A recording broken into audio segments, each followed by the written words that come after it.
راديو إيرنا.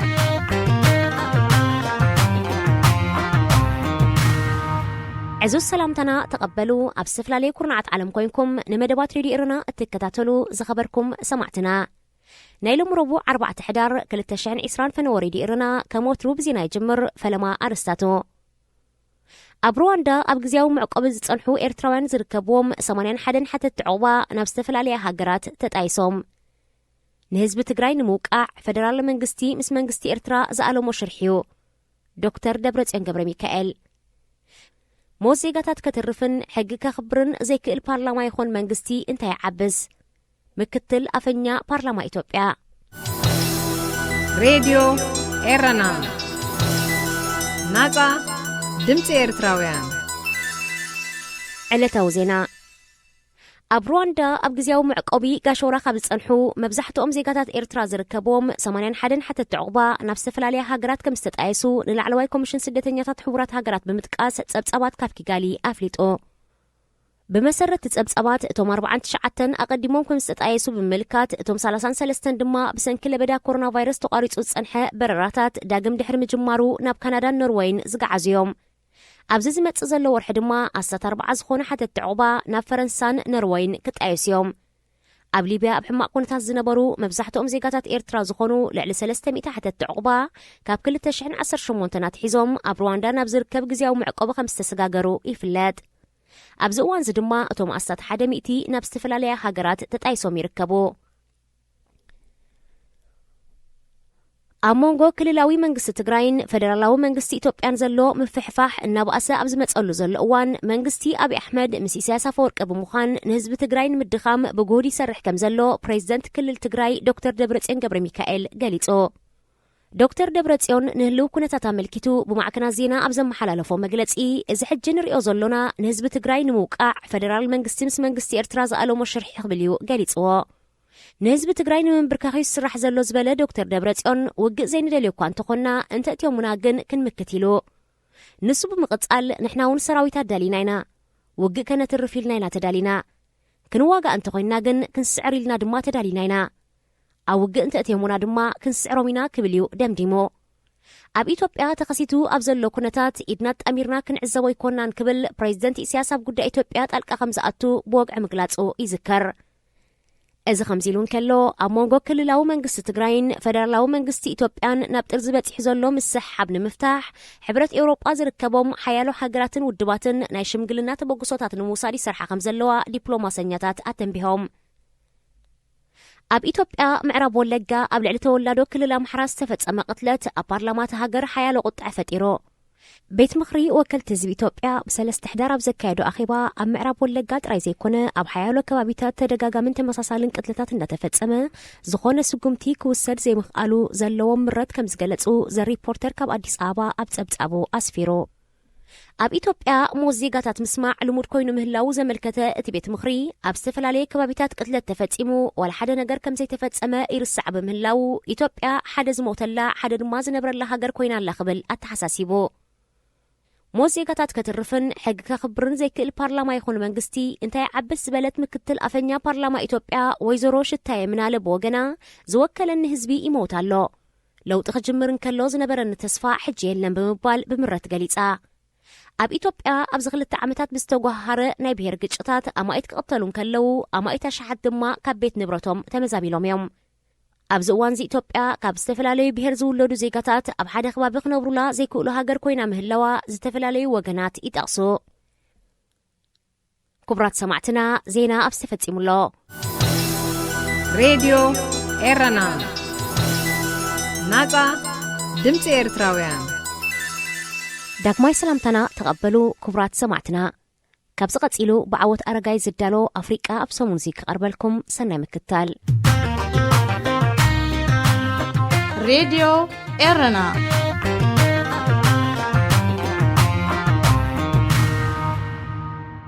سيليكون فالي ناب أفريقيا علم بإنترنت ترغيبا نام نشتي قشت تغير لك بهال سمعنا نخونينا إذا استبهللو مغنيات سلا إنترنت بحاجة أفني عالم كوينكا مستي أبقى لتشاف زلو نقلتو كترخب نقدر تقبر كتمهار حبري تاخت اللواوت إن كالاستفلالي نتفتات كتسلاسلن سلا تخيليو ነዚ ክትገብር ስማርት ቴሌፎናትን ኮምፒውተራትን ንዕአን ከም ዝሰርሓ ዝገብረን ኣፕሊኬሽናትን ፕሮግራማትን ከድልን ከሎ እዚ ናይ መራኸቢ ቴክኖሎጂ ዝበዝሐ ኣብ ሲሊኮን ቫሊዩ ዝምዕብል ምርምር ዝካየደሉን ዝስናዕን ዝምስራሕን ሲሊኮን ቫሊ ኣብ ካሊፎርኒያ ሕቡራት መንግስታት ኣሜሪካ ከተማ ሳን ፍራንሲስኮ ቤኤራ ዝርከብ ዞባ ኮይኑ ናይ ዓለምና ዝዓበየ ኩባንያታት ቴክኖሎጂ ኣብ ዞባዝየን ተደኪነን ዝርከባ ከም ኣፕል፣ ጉግል፣ ማይክሮሶፍት፣ ፌስቡክ፣ ትዊተር፣ ኡበር፣ ኣማዞን፣ ኢቤይ፣ ስፔስ ኤክስ፣ ሲስኮ፣ ተስላ፣ ኔትፍሊክስ ካልኦት ኣማኢት ኩባንያታት ኣብ ሲሊኮን ቫሊዩ መደበረን ሓያሎ ካብዘን ዓበይቲ ኩባንያታት ድማ ናብ ኣፍሪቃ ወፍሪ ከካይዳ ኣብ ሙግያ ይርከባ ኣብዚ ሕጂ እዋን ዓለም ብዘይ ኢንተርነትን ምስኡ ተተሓሒዙ ዝካየድ ቴክኖሎጂን ክትሓስቦ ኣዝያ ኣጸጋሚት እናኾነት ትመጽእ ኣላ ኣፍሪቃ ግን ካብዚ ዓለም ትቋደሶ ዘላ ቴክኖሎጂ ከምቲ ዝድለ ክትዋሳእ ይጸንሐትን ኣፍሪቃ ምስ ዝጸንሐ ዘይማዕበለ ትሕትሕ ቅርጽን ድኹም ሓይሊ ኢንተርነትን ነዚ ምዕባለ ዘገምና በለትያ ክትከዶ ጸኒሓ እንተኾነ ሕማም ኮሮና ቫይረስ ኮቪድ-19 ድሕሪ ምልብዑ ሓያሎ ኣፍሪቃውያን እቲ እንኮ መፍትሒ ናይ መስመር ኢንተርነት ኦንላይን ኣገልግሎታት ምትእታው ከም ዝኾነ ክርድኡ ጀሚሮም ኣለዉ ነዚ ዝተረድኦ መስመራትን ዋና ዳይሬክተርን መርበብ ሓበሬታ ትዊተርን ፋይናንሳዊ ኣገልግሎት ስኩዌርን ጆክ ዳርሲ ኣቐዲሙ ንዝተወሰነ እዋን ናብ ኣፍሪቃ ክግዕዝን ኣብቲ ኣህጉር ኮይኑ ክሰርሕን ከም ዝኾነ ምስ ገለጸ ካልኦት ናይ ቴክኖሎጂ ኩባንያታት ተገሪመን ካብ ምርኣይ ሓሊፈን ክጽንበረኦየን መሪፀን ዘለዋ ጃክ ዶርሲ እቲ ስኩዌርን ዝፍለጥ ኩባንኡ ፊናንሳዊ ኣገልግሎት ዝህብ ኮይኑ ብሞባይል ዝግበር ንግዲ ዘሰላስል ሰባት ኣብ ክንዲ ብጥረ ገንዘብ ኣብ ሞባይሎም ብዝጽዕንዎ ሕሳብ ባንክ ክኸፍሉን ናይ ንግዲ ልውውጥ ክገብሩን ይኽእል እዚ ድማ ንጸጥታን ናይ ስርቂ ውሕስነትን ኣተኣማማኒ ብምዃኑ ኣብ ሓያሎ ሃገራት ኣፍሪቃ ኣብ ምትእታው ይርከብ ኣብ ኣፍሪቃ ኣዝዩ ውሕድን ዝሑልን ናይ ኢንተርነት ምልክት እዩ ዘሎ ኣብ 2019 እቲ ኣህጉር 39.8 ሚእታዊት ኢንተርነት ተጠቂማ እዚ ምስቲ 62.7 ዝኾነ ናይ ካልእ ዓለም ማእከላይ ገምጋም ክወዳደር እንከሎ ኣዝዩ ዝሑል እዩ ነዚ ንምድንፋዕ ኩባንያ ፌስቡክ መላእ ኣፍሪቃ ብስልኪ ገመድ ኬብል ብምርኻብን ኣብ ርሑቕ ገጠራት ድማ ብባሎናት ኢንተርነት ክዝርግሕ መደብ ኣለዎ ኣካያዲ ፌስቡክ ማርክ ዙከርበርግ ኣብ 2016 ኣብ ኣፍሪቃ ዑደት ድዕሪ ምግባሩ ኣብ ጆሃንስበርግ ደቡብ ኣፍሪቃ ቤት ጽሕፈት ፌስቡክ ክኽፈት እንከሎ ኣብ 2021 ድማ ኣብ ሌጎስ ናይጀርያ ካልኣይ ቤት ጽሕፈትን ናይ ምርምር ቦታን ከም ዝኽፈት እቲ ኣካያዲ ስራሕ ሓቢሩ ኣብ ደቡብ ኣፍሪቃ ዝተወልደ ኣብዚ ሕጂ እዋን ኣብ ሕቡራት መንግስታት ኣሜሪካ ዝቕመጥ መስመራትን ኣካያዲ ስራሕን ናብ ህዋ ሳተላይት ዝውንጭፍ ስፔስ ኤክስን ኤሌክትሮኒካዊ መኪና ዘፍሪ ቴስላን ኢሎን ሙስክ ብወገኑ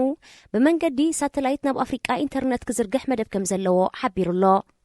ኩባንያ ጉግል ብወገኑ ካብ ፖርቱጋል ክሳብ ደቡብ ኣፍሪቃ ናይ ኢንተርነት ኬብል ንምዝርጋሕን ምስ ሓያሎ ሃገራት ኣፍሪቃ ኣብ ምዝራብ ይርከብ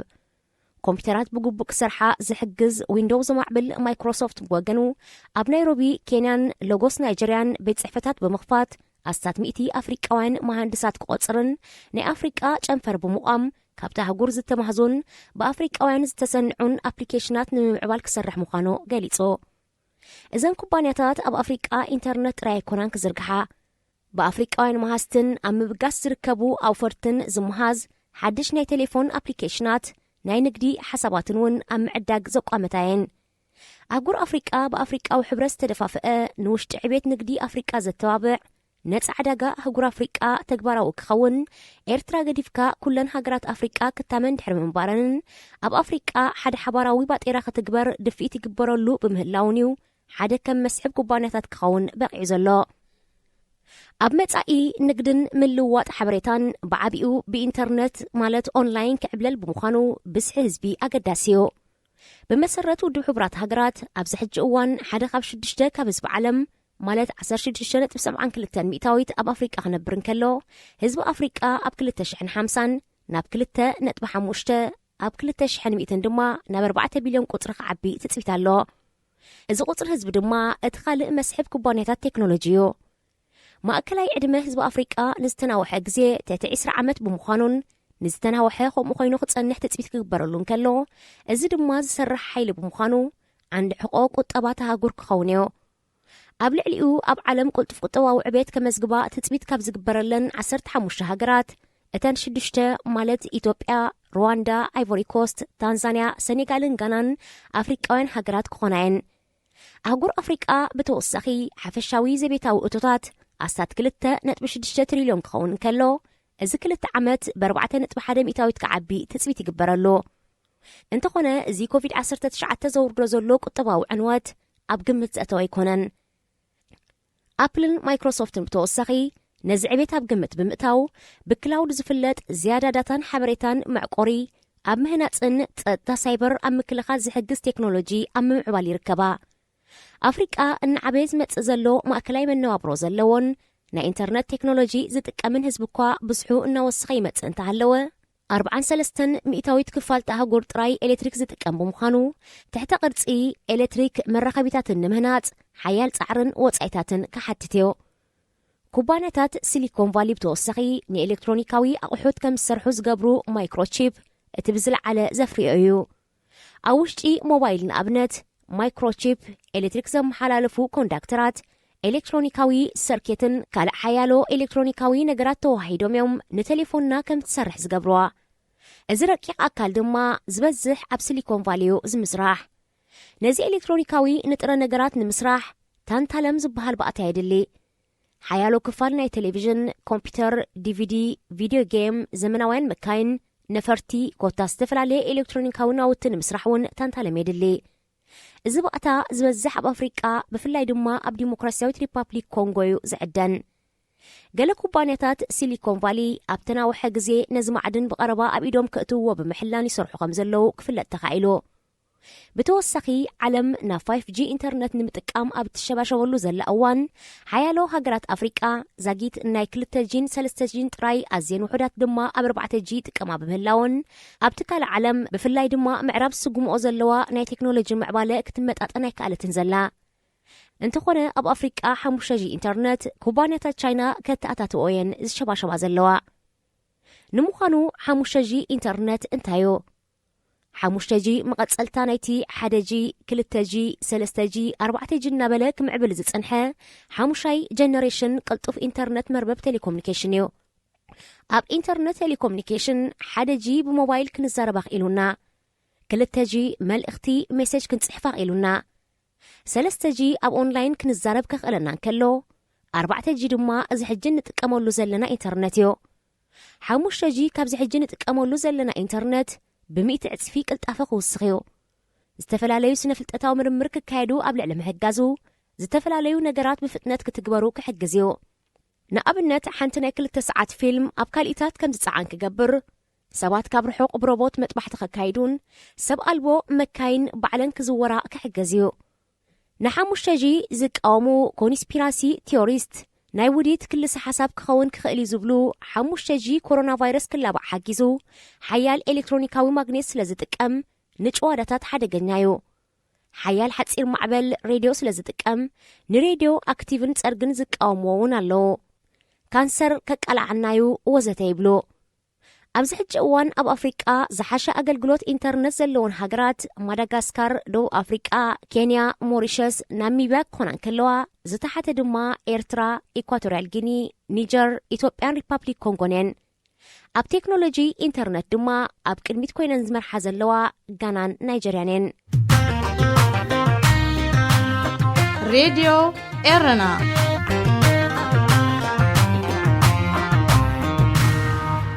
ኣብ ካሜሩን ኣብ ሞንጎ ተዛረብቲ ቋንቋ ፈረንሳን ቋንቋ እንግሊሽን ግጭት ቀፂሉ። ኣብ ካሜሩን ኣብ ሞንጎ ካሜሩናውያን ተዛረብቲ ቋንቋ እንግሊዝን ተዛረብቲ ቋንቋ ፈረንሳን ዝካየድ ዘሎ ግጭት ብናህሪ ቅፅል ከም ዘሎን እቲ ግጭት ኮሮና ቫይረስ ተወሲኽዎ ናብ ኣዝዩ ሓደገኛ ኩነታት ከም ዝተሰጋገረን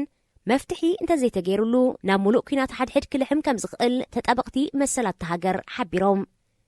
ተዛረብቲ ቋንቋ እንግሊዝ ካብ ተዛረብቲ ቋንቋ ፈረንሳ ዕብለላ ይገጥመና ኣሎ ብምባል ኣምቦዞንያ እትበሃል ናይ በይኖም ሃገር ክትህልዎም ብረታል ኢሎም ኣብ ዝቃለሰሉ ዘለው እዋን ኣፍሪቃዊ ሕብረት ነቲ ግጭት ንምፍታሕ ዛጊት ዝኾነ ስጉምቲ ከም ዘይወሰደ ብኣንጻሩ ነቲ ግጭት ንምፍታሕ ስዊዘርላንድ ዝለዓለ ተራ ትፃወት ከም ዘላ ተገሊጹ። ኣብ 4 ቋንቋታት ማለት ጀርመን፣ ፈረንሳ፣ ጣልያን ብውሕድ ዓቐን ድማ ሮማንሽ ዝተመቕለት ስዊዘርላንድ ኣብ ሞንጎ ክልተ ወገናት ካሜሮን ብፌደራላዊ መንግስቲ ዝተማእከለ ዝርርብ ኣብ ከተማ ጄኔቫ ክካየድ ከም ዝጸንሐን እቲ ናይ ዕርቂ መስርሕ ክቕጽል ምዃኑን ኣምባሳደር ስዊዘርላንድ ኣብ ካሜሮን ፔትሮ ላዘሪ ሓቢሮ። ኣስታት 260 ናይ ገዛእ ርእሳ መቦቆላዊ ቋንቋታት እትውንን ካሜሮን ካብ መግዛእታዊ ሓይልታት ተወርሰ ቋንቋታት ፈረንሳን እንግሊዝን ወግዓዊ ቋንቋ እዩ 80% ካብ ኣህዛብ እቲ ሃገር ኣብ ልዕሊ ቋንቋ ዲኦም ቋንቋ ፈረንሳ ክዛረቡ ከለው 20% ድማ ቋንቋ እንግሊዝ ይዛረቡ ምዕራብ ኣፍሪቃ ብዝተፈላለዩ ፖለቲካዊ ግጭታት ክሕመስ ንዝተናውሐ እዋን ኣብ ተዛማዲ ሰላምን ምርግጋእን ክትጓዓዝ ብምጽንሓ ብገለ ተንተንቲ ፖለቲካ ከም ደሴት ሰላም ክትጥቀስ ዝጸንሐት ሃገር ካሜሩን ነይራ ኣብ ከባቢኣ ዝርከባ ሃገራት ብሰንኪ ፖለቲካዊ ፍልልይ ዓሌታዊ ፍልልይ ወይ ሃይማኖታዊ ምስሕሓብ ኣብ ተደጋጋሚ ግጭታት ክመላለሳን ከለዋ ካሜሩን ግን ኣብ ተዛማዲ ህድኣት ጸኒሓ እዚ ግን ኣብዚ ሕጂ እዋን ኣብ ምቕያሩ ይመስል ኣሎ ምኽንያቱ ኣብቲ ሃገር ብዓይነቱ ፍልይ ዝበለ ናይ ቋንቋ ግጭት ተላዒሉ ብምህላው ከምቲ ዝተጠቕሰ ካሜሩን ሰላማዊት ሃገር ትመስል እኳ እንተነበረት ተዛረብቲ ቋንቋ እንግሊዝ ዝኾኑ ኣህዛብ እቲ ሃገር ግን ብፖለቲከኛታት ተዛረብቲ ቋንቋ ፈረንሳ ንዝተናውሐ ግዜ ናይ ፖለቲካዊ ማሕበራውን ቋንቋውን ኣድልዎ ክገጥሞም ከም ዝጸንሐ ብምግላጽ ከማሩ ጸኒሖም ተዛረብቲ ቋንቋ እንግሊዝ ብተወሳኺ ተዛረብቲ ቋንቋ ፈረንሳ ቀስ ብቐስ ቋንቋ እንግሊዝ ብቋንቋ ፈረንሳ እናተክእዎ ናይ ምውሃድን እቲ ሓደ በቲ ካልእ ናይ ምውሓጥን መስርሕ ይካየዱ ከም ዘለው ይኸሱ ክስታቶምን ምረታቶምን ንምግላጽ ድማ ኣብ 2017 ብማሕበራት መምህራንን ጠበቃታትን ክኢላታት ሕግን ሰላማዊ ሰልፍታት ክካየድ ጀሚሮ እቲ ሰላማዊ ሰልፍታት ናብ ህዝቢ ብምልሓም ክዓቢ ድሕሪ ምጅማሩ ናብ ግጭት ኣምርሑ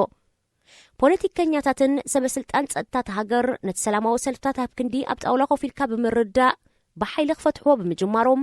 እቲ ሰላማዊ ሰልፍታት ናብ ብረታዊ ቃልሲ ክሰግር ተገዲዱ ብምህላው ሰላምቲ ሃገር ብኹናት ሓድሕድ ከይሕመስ ስጋት ሓዲሩሎ ጀርመን ብመሰረት ናይ በርሊን ስምምዕ ኣብ 1884 ንካሜሮን ገዚኣታ እንተኾነ ኣብ 1914 ብጀርመን ዝጀመረ ቀዳማይ ኩናት ዓለም ኣብ ኤውሮጳ ተወሊዑ እቲ ኩናት ኣብ ኣፍሪቃ ኣብ ዝነበራ ገዛእቲ ሃገራት ኤውሮጳ ብምልሓሙ ንካሜሮን ገዚኣ ዝነበረት ጀርመን ካብ ፈረንሳን ብሪጣንያን መጥቃዕቲ ክፍነወላ ጀሚሮ ኣብ 1916 ስዕረት ዘጋጠማ ጀርመን ካብ ካሜሮን ክትወፅእ ተገዲዳ ፈረንሳን ብሪጣንያን ንጀርመን ድሕሪ ምስዓረን ንካሜሮን ኣብ መንጎ ክልቲአን ተመቒለናኣ ፈረንሳ ዝዓበየ ምብራቃዊ ክፋል ክትሕዝን ከላ ብሪጣንያ ድማ ብሸነኽ ግዝኣታ ዝነበረት ናይጀርያ ዝነበረ ንኡስ ምዕራባዊ ክፋል ሒዛ ፈረንሳ ሒዛቶ ዝነበረት መሬት ባህልን ልምድን ቋንቋን ናብ ህዝቢ ከም ዝርዕን ብምግባር ብሓባር ከተመሓድሮን ከላ ብሪጣንያ ብወገና ተመሳሳሊ ሜላ ብምጥቃም ሒዛቶ ዝነበረት መሬት ግን ናብ ክልተ ማለት ሰሜንን ደቡብን ብምምቃል ብኸፋፊልካ ግዛእ ተመሓድሮ ነይራ ኣብዚ መስርሕ ክልቲኡ ክፋል ካሜሩን ንናይ ገዛእቲ ዝነበራ ሃገራት ቋንቋ ሕግን ባህልን ምብራቕ ካሜሩን ቋንቋ ፈረንሳ ከም መሳርሕን መምሃርን ሲቪላዊ ሕጊ ድማ ከም ሕጊ ትግዝኣት ክርዕምን ከሎ ምዕራባዊ ክፋል ድማ ብተመሳሳሊ ናይ እንግሊዝ ቋንቋ ኣብ ጥቕሚ ዕለታዊ ንጥፈታት ክውዕልን ከሎ ብኮመን ለው ዝፍለጥ ሕጊ ብሪጣንያ ድማ ኣርዒሙ ከምዚ ኢሉ እናቐጸለን ከሎ ኣብ 1960 ግዝኣት ፈረንሳ ዝነበረ ክፋል ካሜሩን ሪፐብሊክ ካሜሩን ኣብ ትሕቲ ዝብል ስም ናጽነታ ተጎናጺፋ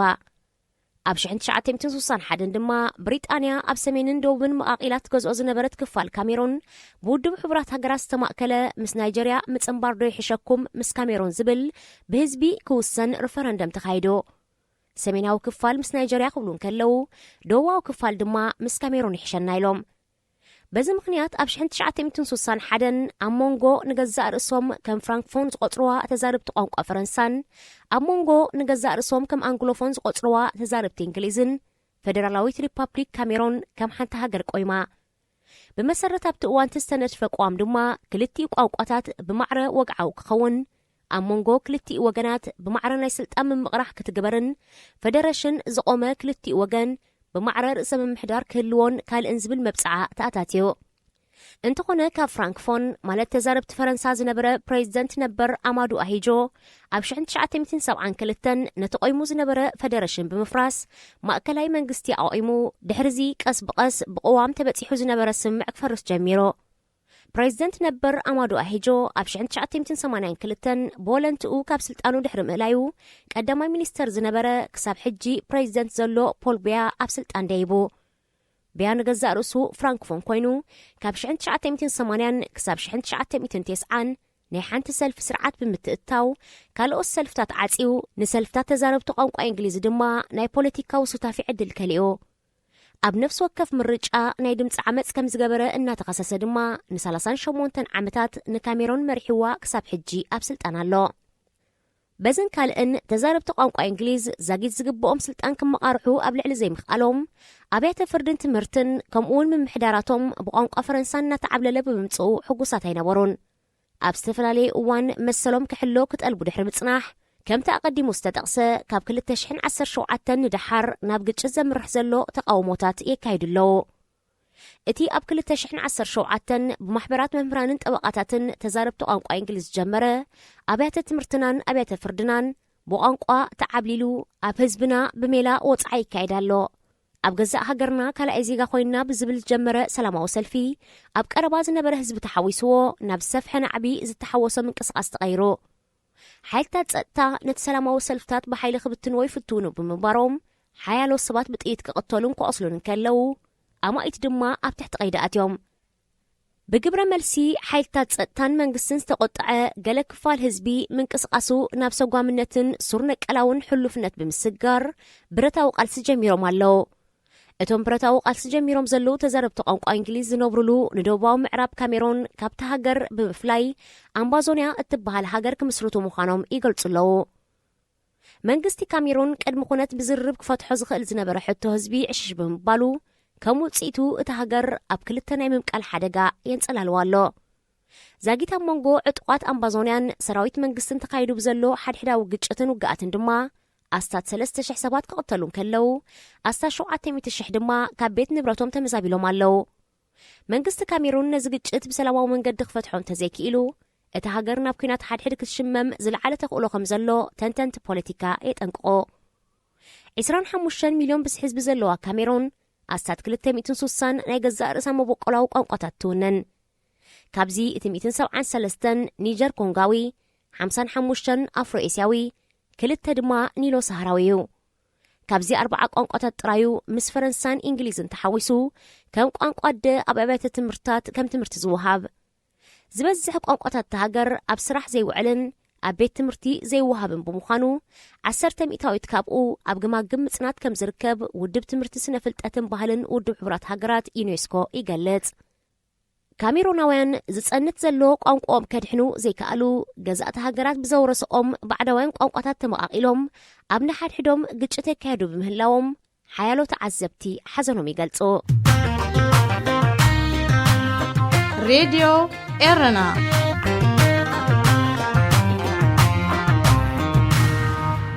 ተወሳኺ ብናይ ስነ ጥበብ ስሙ ቦቢ ዋይን ዝፍለጥ ሮቤርት ኪያጉላኒ ስስንታሙ ኡጋንዳዊ ፖለቲከኛ፣ አክቲቪስት፣ ደራፋይ፣ ተዋሳኣይን ወናኒ ንግድን እዩ። ሬገ፣ ኣፍሮቢት፣ ዳንስሆል ዝዓይነቱ ሙዚቃዊ ቅድታት ዝፃወት ቦቢ ዋይን ኣብ 2017 ኣብ ዝተኻየደ ባይታዊ ምርጫ ተሳቲፉ ተዓዊቱ። ንሱ ኣብ ምርጫ ዝተጠቕመሉ ሜላ እንተነይሩ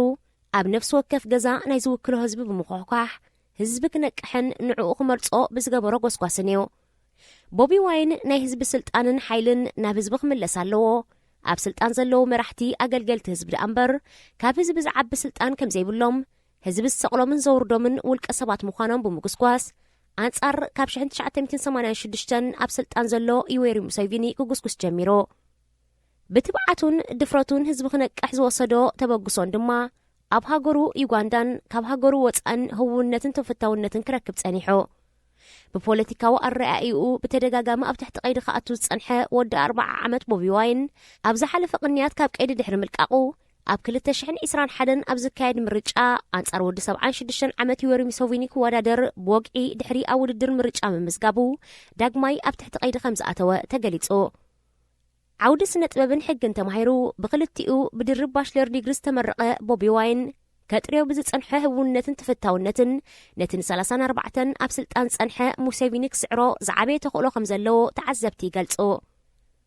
ዝበዝሑ ደርፍታት ቦቢ ዋይን ኣብ ምንቕቃሕ ህዝብን ቃልስን ዘተኮሩ እዮም። ተጥዕሙ ምስ ሬድዮ ኤረና ኣብዚ መደብ እዚ ንማሕበራዊ ህይወት ዘንጸባርቑ ጽሑፋት፣ ግጥምታት፣ ድርሰታትን ዋዛታትን ዝቐርቡ ኮይኖም ኣብ ህይወት ንዘጋጥሙ ጸገማትና ፈታትሖምን ኣመለኻኽታና መዓልታዊ ህይወትና ተዘክሮታት ንእስነትን ካልእ ንኣጠማምታና ውልቃዊ ህይወትና እናንጸባረቐ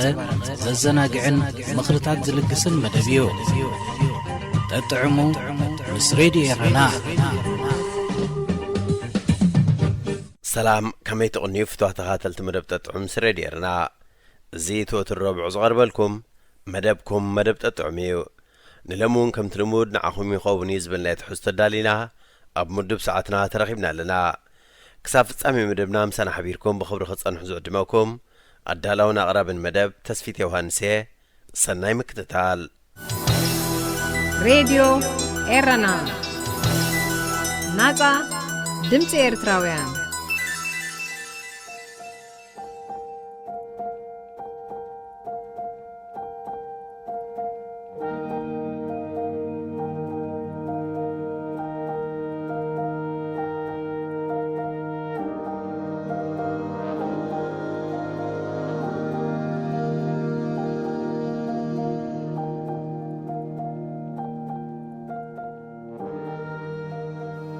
ውሽጣዊ ሰላም ካብ እትብል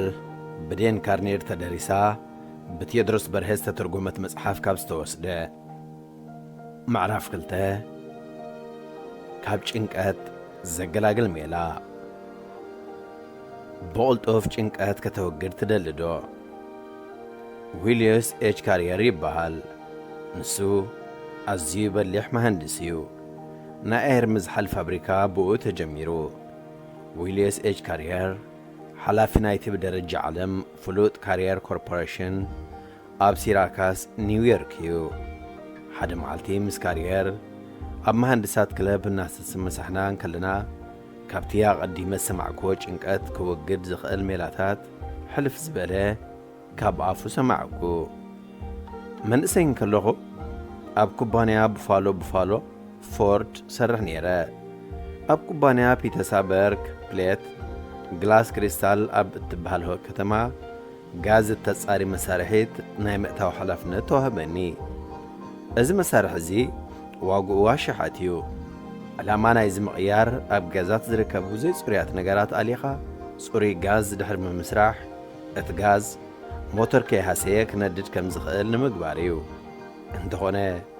እዚ ሓድሽ ቅዲ እዩ። ኣቐዲሜ ሓደ ግዜ ጥራሕ ፈቲንየ ዝነበርኩ ስራሕ ጀመርኩ። ኣብ ስራሕ እንከለና ካብ ትጽቢት ወጻኢ ዓብ ጸገም ኣጋጠመ። ዝተዋህበን ሓላፍነት ብብቕዓት ክትግብሮ ብዘይምኽኣለይ ርእሰይ ከም ተወቓዕኩ ኾይኑ ተሰማዓኒ። ከስዐይ ኮነ ካልእ ኣካላተይ ንዕለት ከቃጽለኒ ጀመረ።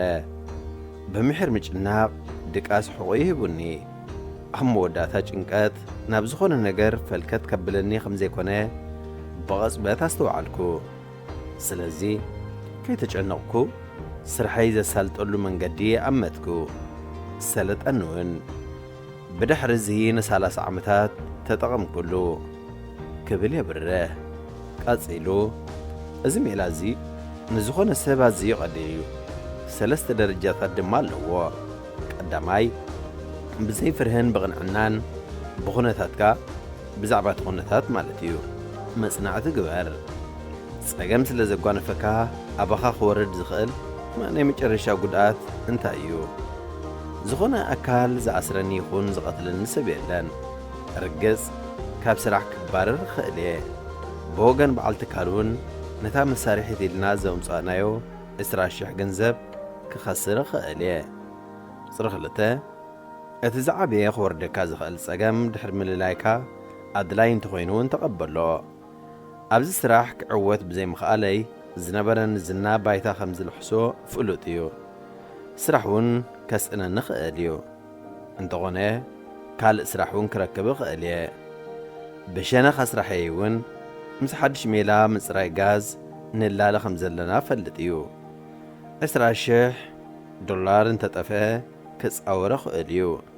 ንመጽናዕቲ ክንድኡ ዝኸውን ገንዘብ ዘየጥፍእ ኣይኮነን። እዚ እውን መጽናዕቲ ተመኩሮ እዩ። ንገዛእ ርእሰይ ምስቲ ጸገም ምስ ተሳነኽዎ ኣብ ህይወተይ ሓደ ኣዝዩ ኣገዳሲ ነገር ተፈጸመ። ቀልጢፈ ተዛነኹ፣ ውሽጠይ ፍስሓ ዓሰሎ። 3 كابز جزيزي بهدعات نتي ولان تخفئل كاخت قبلو زوستن كنجر كتم حيشو بقرص نتن بملء حيلن جزين تبجاز كوردنا خبز خال نا إسرا الشح كساران مدحن استفلالي سرحاتا كايدة مودعتا توساخي حموش الشح وصاي جيرنا توساخ مسارحين تداغزينا ساقم كم زفتا حرقا جيزة دحر زي دحر واي حسابن سرحن تكالنا أب كند خسارة 15,000 مخسب كم زركب كوينو أب جنكت نيران تزخون استرخبه أسالت وقفت موي مخالكون جنكت اتعب ساقمو عقم مستوعالك بحقه جوزة طفق مخانيو كنش إنغن كلنا أأمرنا كابنابن ناوفره متقرنا فنسأنولو نايموسان عقمنا طفق كل خمس الزخال ساقم أبو أمرنا غريزنا أنت تقبلنا يجن نهتزين سور سنفلال زقبرات حساسبا وكيدنا أتوكيرنا بمستوعال نساقمنا ببقعات كم فتحون خقال إزمالات بجنكت عين حلنا خاعويرو سنفلال كاب زقبر حماها ما وقيدو رئسة أمان نتكا كبابيلو عبدالدو البايثار جيسو من ترينان معلبينان كم منفلت يقبرنا مالتيو بروفيسور ويليام جيمس نتكون تقبلو يبل نسو نزوردك حماق أقات أمين مبداك توسدو زلكا نايمش مرياسو قمتي نتكون مقباليو كبل أطبيقي ماكر بتمساسالي لين إيتانغ أبتا أدلاينت من بارت بالهب تمسحافو حق أنيها ناي أمرو سلام كابنة خفو مقباليو زمسء بزمسلني أزد ما حيل نخطركب حق زكا يبل أزد چاينو فلاسفا بسنا أمراوية الزراربا نتزخف أدرجان حدث أقام مقبال مالت حيل مفتقار مالتيو مغنياتو كينو تخسرو نقهر بزي مهلاو أزمالت كل نقهر تركبال لها مالتيو الزخف بالكوو مستقبلكوو يبل ويلس إيج كارير قالت إفات هزانوخو قدميو رخيبي زي فلت بهتا تسمعني 5 ساعات زي جميرة كحسب جميرة كبلي ملأ كساب هجي بزحات سبات نتزخف أناقار كقبلوه كم حيشوه كاب أمرهم كحكوه بزي مخالهم كو قدوئي رأيو زور دوم حماق عدلاب كندم محياش نابكال مرير نايقونت سقومتي بمقتاو قداي سعبينات خوينهم أردا أبهيوتهم ننوي حقيزة أنحنا حزانن تعسان سمعيت يخونون بو يللون أنا خأمنوخ سابزس أقماني تزليفة دحر مبال كاتسيدو بجيكا فيلمتاتن كم مزاع مسلو نقراتن بكون من قدي كم زناتي زخون سب كزلا فريين سميعنا يفلتن قدا خوينو كينو يتو أنا خبلو زخقل كاب كزعورو زخقل تباهيلو دحر مبال تمهاراي إيش كيرير زقات أمو بزرزر كبرهن كالو زسرحة اللو خبانيا بزحات بوطات ندادي زملالسا مكاين ندادين مرحت مكايننا اللوو أبتقزيتي OPA نحقاقاتون أزيو صنوعيز نبرا بمسرد زي حقاقات ندادين عماويلنا بموقنهن نمقاروح نبرنا قلقل مرحت مكاين بزي أفلوطي كابتو نبور من قدي زيادة ندادي وزأمو نناي قزاء رؤسهم عماويل عجلو نبارو نأزي تكبر من باروز فلتكو حدانا يمنقسي تقواز أريز بالسب مسمولو وتم مرحت مكاين زقبروز نبارو زي حقاو سراحات زنت سندات حيزو ناب سرحي دحر ممسايو السب نت سندات دحر مرأي كبل بلع كهب انتزيك إليه ناز قداي ناب طبقا خوردم مخانو هددني برقص بولك ايزاج انق النقر كم زي اللفلت بخالق شنخدما وعب سراح سراحتنياتاتو بزفتسمو بدلات سراح حتاتي مخانو نفلت بتحد خرنا از قداي اما قابعان تتلاعيدو بمنقد غازيتاتات كم بنفاز تبتن حرج فقدو خزر رأيو ازدما نتن 24 عمتات زاكل بولد ديكونن تنحيز خور علوانين أب حدقا أتيو أددا خسارة زقبرون كخون خاليو أزيت تجنيغة أزز من قليو بسرعة حميمة شوهات هنبرنن نسلس ليتن معلتن بقرري زحلف أخلما هنبرن دارقا نابدن بعودان أتوخو أتز تحاتتكو ناي حموش الشعب بلا كفيلة كعرف دو ورابتي زفكرو زلو من قد خير كقدفو كبل ليتي نرأساي لا توقح حد سنبات بدين كارنيج تزحفت كم يجير كاتشنك التوقيد تبره نيشتو مصحف كان بجمركو تاريخ ويليس ايش كارير تترخ حانت قاس دحر مقنصال نتزغف أنا قرقت أمو اتبلان بابكو اتستبهله بالله عن تزي كفيله اتقداي يا بخبار حقين توريدو زغف قبل علي كفصم زخل ነገር እንታዩ ኢለን ነብሴ ሓተትኩዋ ቤት ማእሰርቲ ከእቱ ዝኽእል ገበና ይገበርኩን እቲ ክምጽእ ዝኽእል ስምቲ ካለይ ምጽላምን ተቐባልነት ምስኣነን እዩ ይኹን ትካለይ ተኣማንነት ስኢኑ ተዓጽዎ ንበል ድሕሪኡ ስራሕ ምድላዩ እዝውን ወላ ሓንቲ ክፉእ የብሉን ምኽንያቱ ብዛዕባ ነዳዲ ብዙሕ ዝፈልጥ ብዙሓት ኩባንያታት أداون زرقحان جوبا إنا بلاخم زقبلاني كنت فرق عدرت خون مترطاري باللين كم زيله ننبسي مسأمنكوها عرفت رغبكو أبزحلف السالستي بعلي زت أتاتخوو محير فرهي كأس بغاس كأنت أطلي جمرا كله تسأنحس معيتاتي رقا أتزاقرم نايم حساب عقمي عرقتو السخاء حجي نابتي نتزخف أخور دان زخل نجاري لز حسبكو مكلال آتي مخنياتو نابو خطو نزخل هدوء أمروها لني رجيق حسب من جمركو أقدمي زيد هاب كل حسابات على لغو مسناي والكيت أبغان تتلازبه فلي حسابات كهلو خمس غلاق لبكو حق إيو إذا حسابات زياق قديمك حسبو زي مخالي مسبهام كم زغزران نفلت إيه انتو هنا انترفو مجناق كالا حسبكون سلازي صباح نقوب مجمريا نتأبقاهي كرخبه إلينا مدك أسيي كركو كم قندي بزي مقلبات تقمسي سحة داركو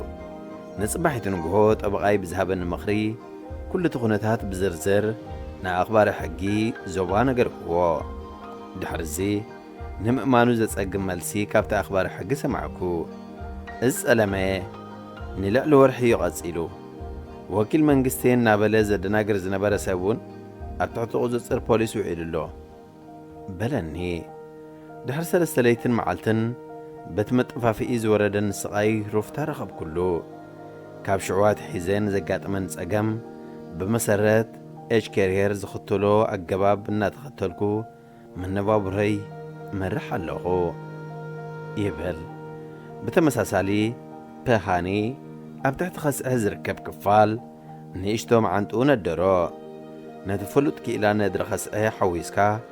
حمامو حوي زيك المخانو حبروا أما قاقبو حكايم بزهبوا ممرحة خون كم زلوا نتسيرام أمرؤو كهدؤون زبهقوم نقرات كقبرن معدوا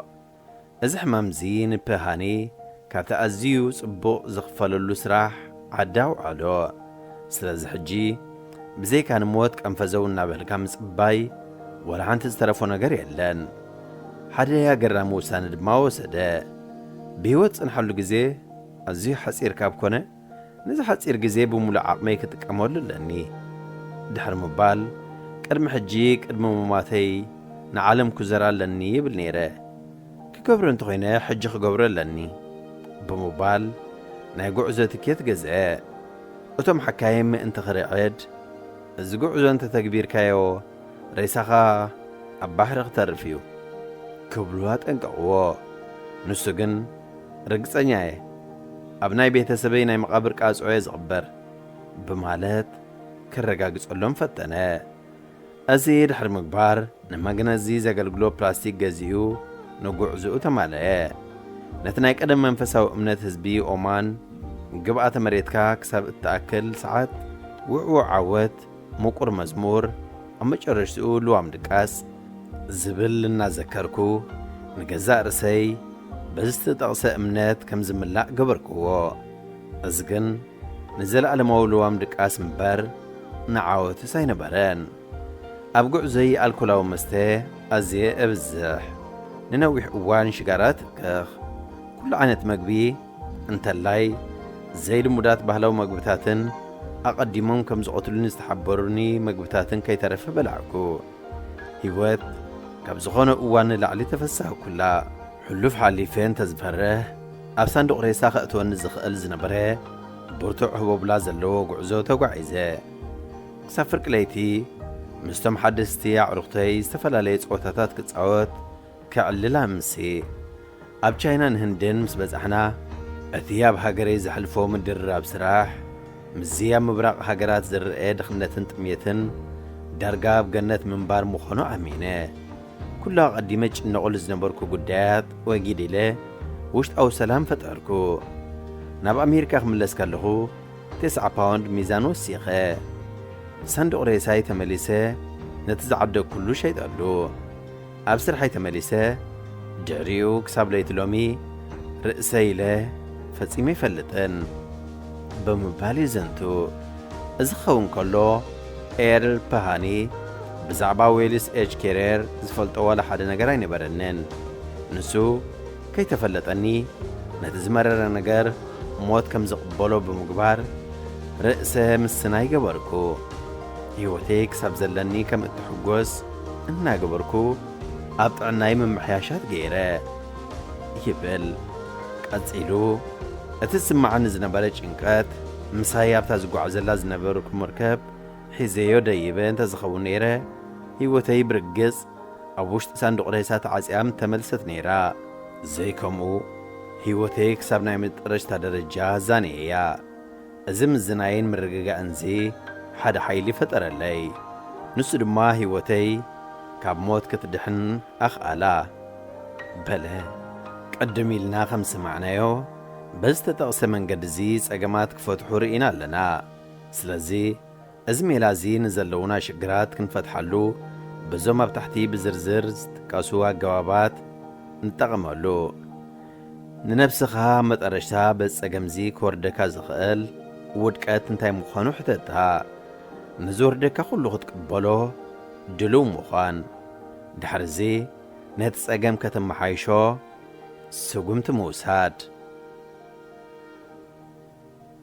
بابوشت أو سلام كابتبل بدين كارنير تدريسا بتدرس برهيا خبت ترجمة مصحف استوزده راديو إيرنا ناتا دمت إيرتراويان تخطاتلت مدبنا بزقرم لكم تحسوا عاجبكم تزانيكم كتكونوا تسفنا قبرنا نايلم تحسنا أبزازي من لنا أب مدبنا زلكم رؤيتي يخون نغفيتها ويوان قربلكم تللي وصحفات مزلو بترمون دادراشانا نابريدي إيرنا @gmail.com وي رادي إيرنا @yahoo.com لكم لأخلنا كبتحنا أيو بتوسخونا فيسبوك تسفيت يوهانس بموبال أبنايم الاختصاص أنك تقد فلي كم تقولوا كزغاخركم دالي بسترفها بزمس ربوع أبت مساسال ساعتين بستفليت حسن كساب نراخب تطعمو